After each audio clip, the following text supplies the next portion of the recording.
आंनो न्यायखौ नांखागोन मानोना आंहा फिसा उन्दै दङ।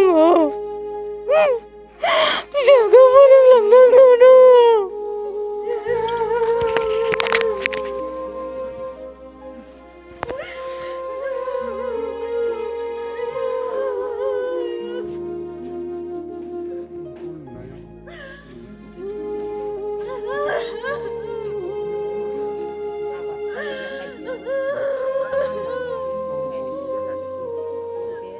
फिसायखौ जिहेतु अनागारि आंनो न्यायखौ नांखागोन मानोना आंहा फिसा उन्दै दङ।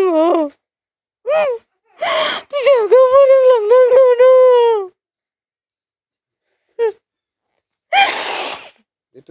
गावलायाखै जेबो माबा गैया, बियो 3थायावसो थांखादों, 3:30 घटना जाखादों।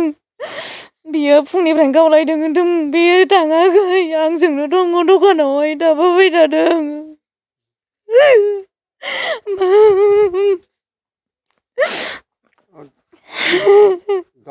गाव रुमनानै दोनबाबो आं जेबो सानामोन, आं खस्थ' मावनानै जागौमोन।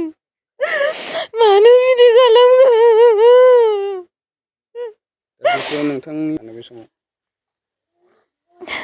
दा सरकारा आंनो दा मा होयो आं बेखौनो नाजावगोन। आंहा फिसालाखौ फोरोंलांनांगौ दङ जिउ जोबजासिम। बेसेबां बैसोनि फिसा? 5 बोसोर जागोन आगस्टनि 4 थारिखआवहाय। दा बिनि बार्थडे दङमोन, बे बार्थडेआवनो एसे आखाइ खरसा फैगोन होननानै थांदोंमोन।